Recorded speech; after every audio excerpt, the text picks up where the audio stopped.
Hey from Keswick Village, this is the Rorschach Arctic Update from the 29th of April 2025, a quick summary of what's going down north of the Arctic Circle. Let's kick things off with a remarkable tale of a secret conflict taking place in the high Arctic. On Friday, the 25th, Norwegian news agency NRK reported that Russian exiles have begun challenging Russia's ownership of properties on the Arctic islands. Russian state-controlled companies have long held mining claims and properties on Svalbard, but now exiled Russian groups are secretly filing lawsuits to seize those assets. They argue that these Russian companies are under the control of sanctioned individuals and should no longer operate under Norwegian law. The group says their intention is to sell land back to the Norwegian state if they win control of the land.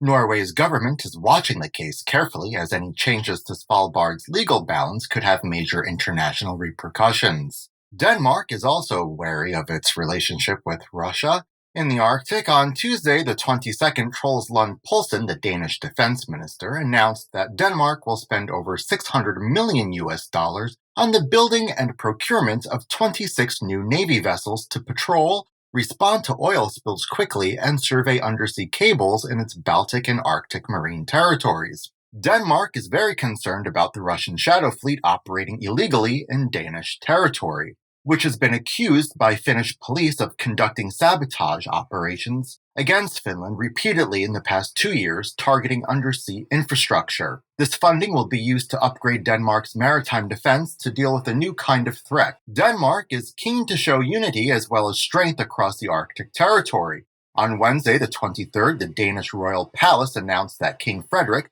will visit Greenland next week to show solidarity with the nation that the U.S. has recently made attempts to take control of. King Frederik will visit Nuuk, the capital city, and a military outpost in the far north of Greenland. Denmark has finally ended the use of controversial parenting tests on Greenlandic families, completing a story we've covered several times as it progressed. On Thursday, the 24th, the Danish parliament passed a ban on standardized psychological assessments in child welfare cases involving Greenlanders, following years of criticism that the tests were culturally biased and led to disproportionate child removals. Instead, municipalities must now consult a new expert unit with knowledge of the Greenlandic language and culture. Critics responded, arguing the law doesn't go far enough as it won't reopen past cases where such tests were used. Advocacy groups continued to push for a full review of previous removals to ensure justice for affected families. Speaking of big shifts, on Tuesday, the 22nd, the Canadian mining giant Barrick Gold announced it is selling its 50% stake in the Donlin Gold Project in central Alaska to billionaire investor John Paulson for over $1 billion.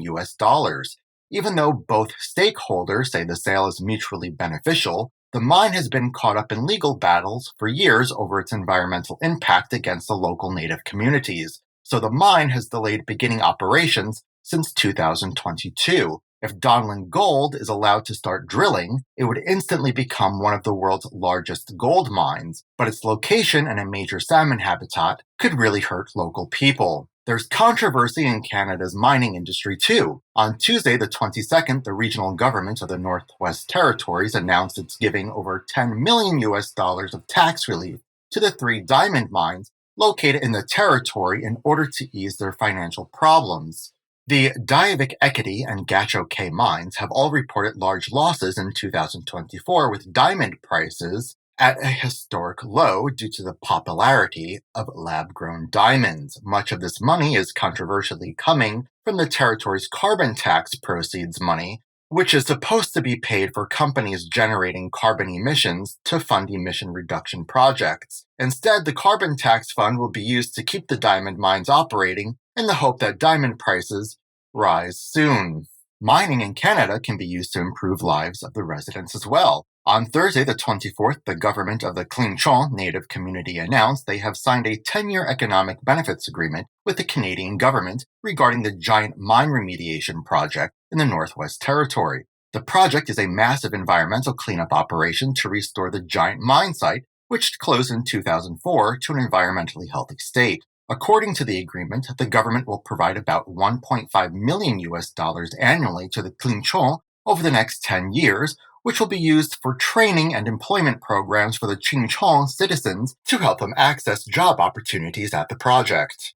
On another note, Finland is investing heavily in Arctic infrastructure. On Friday, the 25th, national broadcaster IL reported that Rovaniemi Airport, the main gateway to Finnish Lapland, will undergo a major expansion to handle soaring passenger numbers. The airport has seen record traffic, especially from international tourists seeking Arctic experiences. Finland is also planning a future Arctic rail link to the Norwegian Sea, investing over $5 million in feasibility studies. If completed, the rail line would connect northern Finland to the deepwater port of Kirkenes, Norway, providing a vital trade route as Arctic shipping lanes open. Both projects show Finland's strategic push to strengthen its economic and logistical ties to the growing Arctic region. Meanwhile, Iceland's seas are currently hosting major NATO military maneuver. NATO published a press release on Thursday the 24th, revealing the details of the Dynamic Mongoose exercise, which began on Monday the 28th and will last until the 9th of May. During this exercise, some NATO members will practice submarine and anti-submarine warfare strategies in the stretch of the Arctic Sea from Iceland to Norway. NATO has called this the most advanced anti-submarine test they've conducted. While there's been good economic news in the Arctic, the environmental news is alarming. On Monday, the 21st, the Seattle Times reported the gray whale populations are collapsing due to melting sea ice. Each year, gray whales migrate thousands of miles from their breeding grounds in Mexico to California to their Arctic feeding grounds. But with the Bering and Chukchi seas losing sea ice, algae that feed crustaceans and fish, the whale's primary food source, are disappearing. As a result, gray whales are starving in record numbers, with nearly 100 stranded already in 2025. Once a symbol of conservation success after rebounding from commercial whaling, the gray whale population has now declined by 40% over the past decade. Scientists warn that the Arctic food chain's breaking down, we could soon witness the first major marine extinction caused directly by climate change.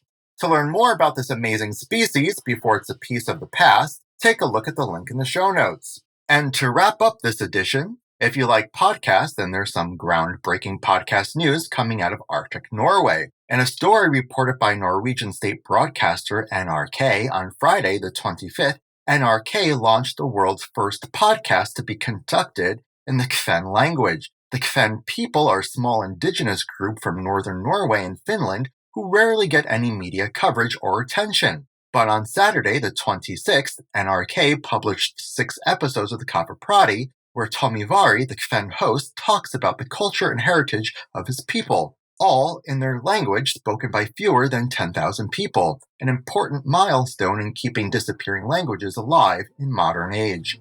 And that's it for this week. Thank you for joining us. Want to share an episode? You can download any of them as an MP3 from our website at www.rorschach.com/Arctic.